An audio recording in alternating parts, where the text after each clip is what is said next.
My name is Sally. I'm 32 years old and in my 8th month of pregnancy. I used to work as an office employee, but now I'm on maternity leave. After giving birth, I plan to take parental leave and take care of the baby myself for a while. My husband Eric is 35, 3 years older than me and works for a major company. We got married 2 years ago and I became pregnant smoothly. Now every day is filled with anticipation and anxiety as I await my first childbirth. Sally, your baby's due soon, isn't it? When I visit my in-laws, my sister-in-law Elnora calls out to me. I don't interact much with my brother-in-law, but Elnora is a housewife living with my in-laws, so we talk often. 2 years ago, my mother-in-law hurt her leg, and Elnora, being the wife of the eldest son, moved in to care for her, worried about leaving her alone during the day. However, mother-in-law can walk just fine, needing only a cane. Elnora has a caring personality and used to work in caregiving, so she readily agreed to move in and care for her mother-in-law. With 1 month left until my due date, I return to my parents' home and prepare for childbirth. Even with my heavy belly, shopping for the baby and thinking about our future life was enjoyable. Then, 2 days after my due date, labor begins. I contact my husband, but for some reason, he doesn't answer or reply. At first, I was worried, but as the contractions got stronger, I had no time to think about him. My husband was supposed to be there for the birth, but in the end, he never came and my daughter was born. After safely giving birth, I called my husband to inform him and then fall asleep from relief and exhaustion. I wake up to someone calling my name. Sally, how long are you going to sleep? I open my eyes to see my husband and in-laws. My husband happily says, Dad and Mom came too. Where's the baby? I had told him I didn't want to see anyone after giving birth, so why did he bring his parents? I finally sit up and tell him the baby should be in the nursery. It's a healthy girl. Then mother-in-law suddenly exclaims, "A girl? She can't be the heir." My father-in-law adds, Not a boy. Utterly useless. I'm confused and my husband even says, What? It's a girl after all? I thought it might be a boy since they said it wasn't certain. My husband is a second son, so I thought being an heir didn't matter, but the eldest son and his wife are undergoing fertility treatment, so they were expecting a boy from me. I felt anger at their words, but I was too tired and in pain to even get angry. A nurse noticed and kicked out my husband and in-laws. I cried and the nurse comforted me. After that, my husband didn't even visit, and my daughter and I faced discharge day. My parents came to pick us up and we went home. My husband was kind when we got married, but he changed one day, and as the baby grew, I felt his feelings drifting further away.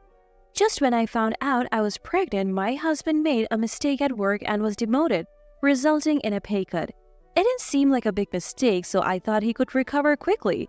But he became upset that a colleague became his boss, lost motivation, and still hasn't been promoted. I hoped that having the baby might change him, but now I wonder what will happen. As I'm grappling with these feelings, my husband calls. I answer, hope in my heart. Sally, when are you coming back? I'm planning to come back in about a month, but I have luggage, so I want you to pick me up on a day that's convenient for you, Eric. Then my husband snorts and says something unbelievable. You know, I bought a condominium near the station. What? The high-rise condominium near the station? Yeah. Wait, the high-rise condominium is really expensive, isn't it? Yeah, and the view is amazing. Unbelievably, my husband tells me that while I was at my parents' house, he bought a luxury high-rise condominium, moved out of our old one, and has already moved in.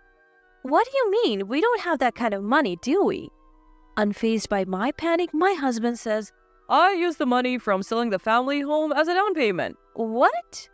He sold a family home? What about his parents, his brother, and his wife? Ignoring my confusion, my husband laughed and said, From now on, we'll live with Mom and Dad. What? Dad? Mom? I can't keep up with his sudden words. Who are Mom and Dad? His parents? They're already grandparents and he's calling them Mom and Dad? As I'm speechless, my husband continues. After all, you're not working. You were just lying around at home, so I don't need you. That was only when I was bedridden with severe morning sickness or abdominal pain, not always. Rather, since I went on maternity leave, I've been doing all the housework we used to share. He didn't have to say it like that. As I'm thinking this, my husband says something even worse.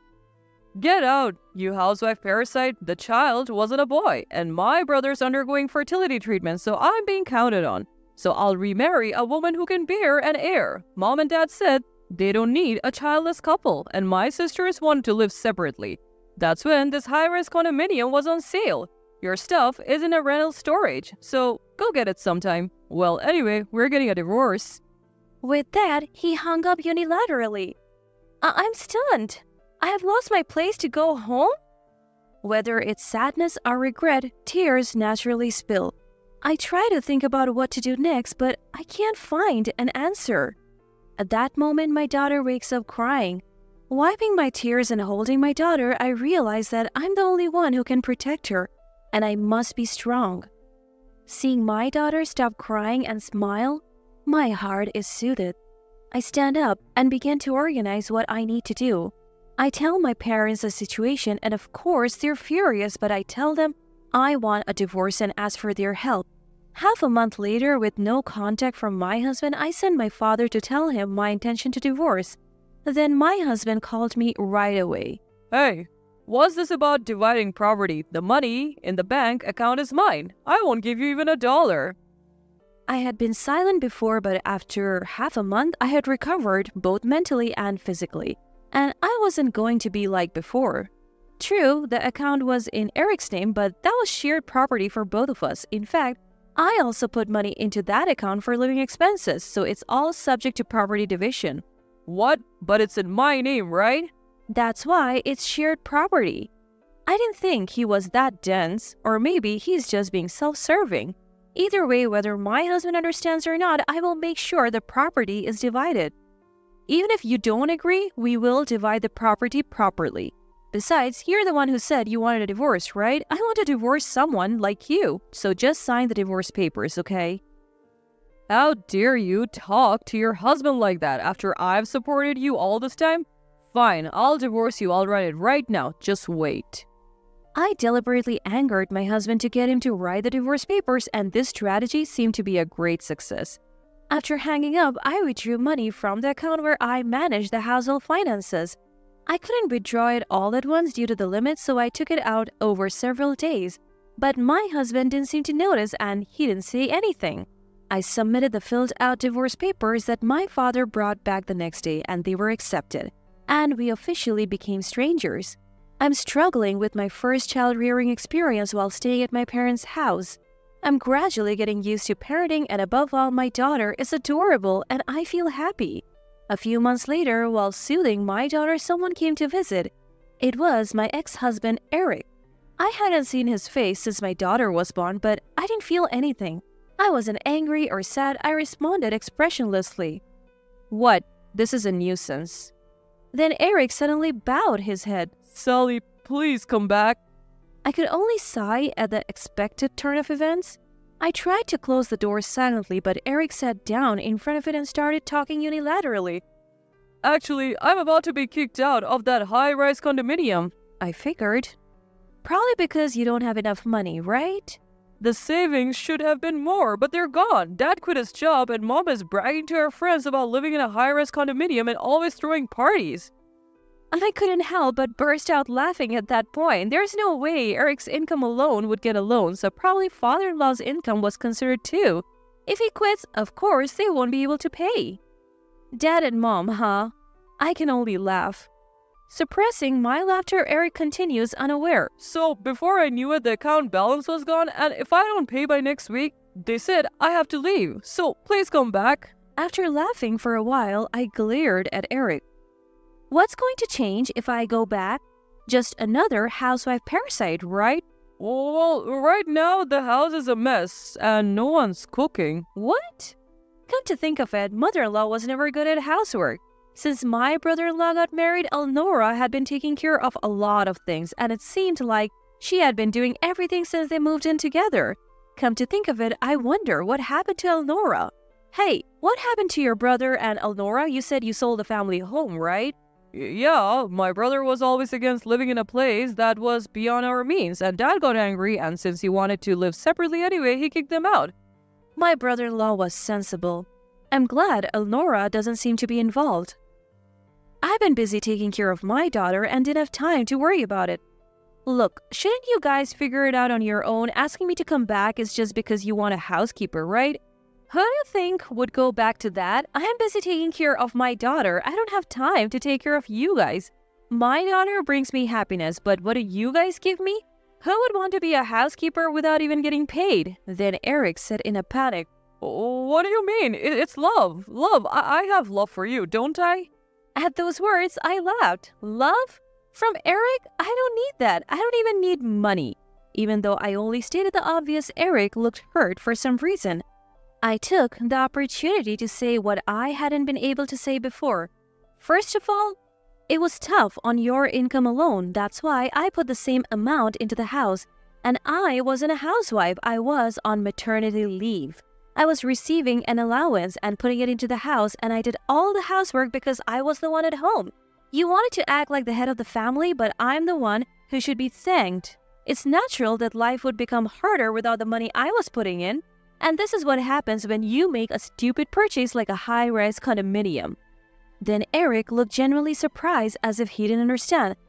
I had explained it when I went on maternity leave, but I was so dumbfounded that I couldn't say anything. By the way, why did father-in-law quit his job? Oh, Dad said it would look bad to work while living in a high-rise condominium, so he quit. Are they both stupid, father and son? I don't understand their logic at all. And what's with this papa and mama thing? Have you been holding back and calling them father and mother in front of me? Have you always been calling them that at your age? That's creepy. I felt relieved to finally say what I had wanted to say for a long time. When I urged Eric, who was hanging his head, to go home, he begged me to let him see our daughter at least. But that was just an excuse to keep me, not because he really wanted to see her. What?